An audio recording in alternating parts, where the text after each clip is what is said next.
This video will introduce you to the PleurX Catheter System, designed for the management of recurrent pleural effusions. The PleurX Catheter System includes a drainage catheter and active vacuum bottles that collect fluid. Since its introduction in 1997, the PleurX System has provided relief to more than 300,000 patients. The efficacy and safety of the PleurX catheter is documented in more than 30 clinical articles published in nationally recognized peer-reviewed journals. The PleurX pleural catheter system is indicated for the intermittent, long-term drainage of symptomatic, recurrent pleural effusions, including malignant pleural effusions and other recurrent effusions that do not respond to the medical management of the underlying disease. The system is indicated for the palliation of dyspnea due to pleural effusion and providing pleurodesis, or resolution of the pleural effusion. The PleurX catheter can be used instead of a chest tube to deliver talc slurry or bleomycin as an outpatient procedure. In clinical studies, infection rates are documented at less than 3% and occlusion rates are documented at less than 5%. Compliance and clinical acceptance of the PleurX catheter was extremely high among patients. The PleurX catheter system includes the items necessary for catheter placement and the initial drainage with wall or portable suction. You can also purchase the PleurX catheter and starter kit together in one convenient kit. One order gets you everything you and your patient need to get started. The PleurX pleural catheter is a fenestrated 15.5 French silicone catheter measuring 66 centimeters in length. A 1.8 millimeter barium strip runs the entire length of the catheter and is visible under radiography. The catheter valve is designed to prevent the passage of air or fluid in either direction unless it is accessed with a PleurX drainage line, access kit, or PleurX vacuum bottles. The primary valve keeps the catheter closed when the patient is not draining. The secondary valve provides a backup seal around the access tip when the patient is draining.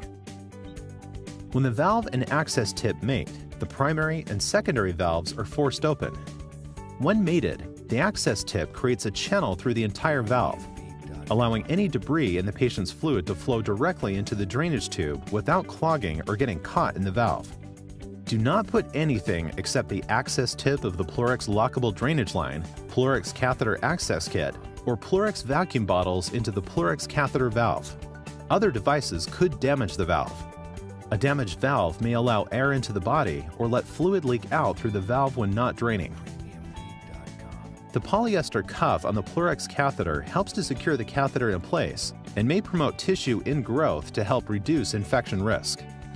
30 fenestrations along with the indwelling portion of the catheter promote drainage and help avoid occlusions. Following is the suggested procedure for placement of the PleurX pleural catheter. For more detail, including cautions and warnings associated with this procedure, see the instructions for use provided with the PleurX pleural catheter kit. The procedure for pleural placement can be performed in an inpatient or outpatient procedure room with or without sedation, based on the patient's individual needs. Sterile techniques should be used when placing the catheter. Proper medical and surgical procedures are the responsibility of the physician. The appropriateness of any procedure must be based upon the needs of the patient. Identify the appropriate intercostal space for guide wire placement and position the patient to access the desired guide wire insertion site. The guide wire is typically placed in the 6th or 7th intercostal space. Ultrasound can be used to confirm the guide wire insertion site. Identify the location of the catheter exit site, typically 5 centimeters from the guide wire insertion site. Remember to consider the patient's ease of access in determining the location of the catheter exit site. While some patients have a caregiver to assist with drainage, others perform the drainage procedure on their own. Take patient size, tunnel length, and the catheter length into account when placing the catheter. Surgically prep both sides utilizing the orange tint ChloraPrep applicators provided in the tray.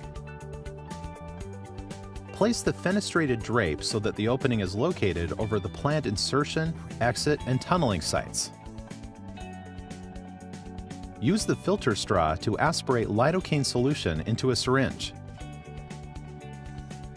Attach the 25 gauge needle to the syringe and raise a skin wheel. Aspirate additional lidocaine into the syringe and use the 22-gauge needle to complete infiltration of the access site and tunnel track.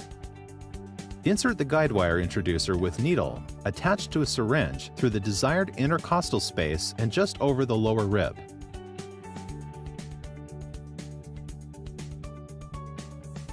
Ensure free aspiration of pleural fluid, then remove the needle and syringe, leaving the guide wire introducer in place. Insert the guide wire through the introducer, advancing it well into the pleural cavity.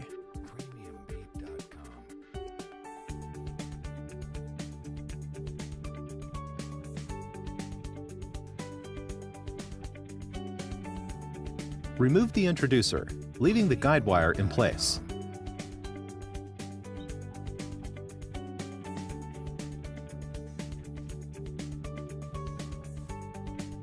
Make a 1 cm incision at the guide wire insertion site. Make a second 1 to 2 cm incision at the catheter exit site. A smaller incision may provide better security for the catheter. The fenestrated end of the catheter may be cut shorter depending on an individual patient's anatomy. If desired, cut a portion of the fenestrated end of the catheter by using a scalpel to make a straight cut between fenestrations. Leave at least one fenestration on the catheter. Attach the fenestrated end of the catheter onto the tunneler.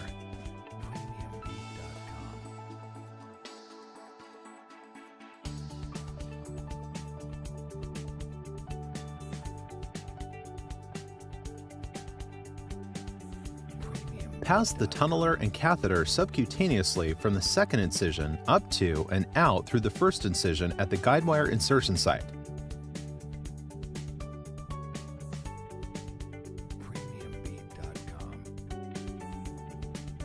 Continue to draw the catheter through the tunnel until the polyester cuff lies inside the tunnel, about 1 cm from the second incision.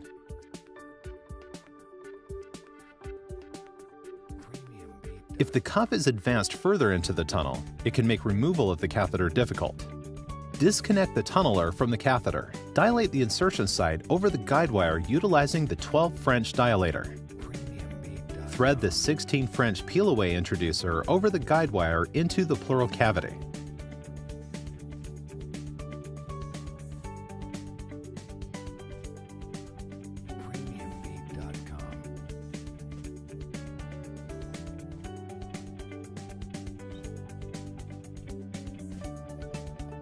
Remove the guide wire and dilator as a unit from the sheath.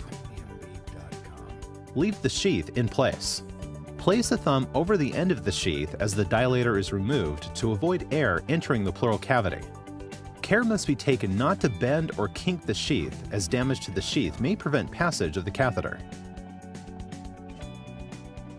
Insert the fenestrated end of the catheter into the sheath, advancing it until all the fenestrations are within the pleural cavity. This can be verified under fluoroscopy, as fenestrations are located along the barium sulfate stripe. The fenestrations must be entirely within the pleural space to avoid leakage into the tunnel tract.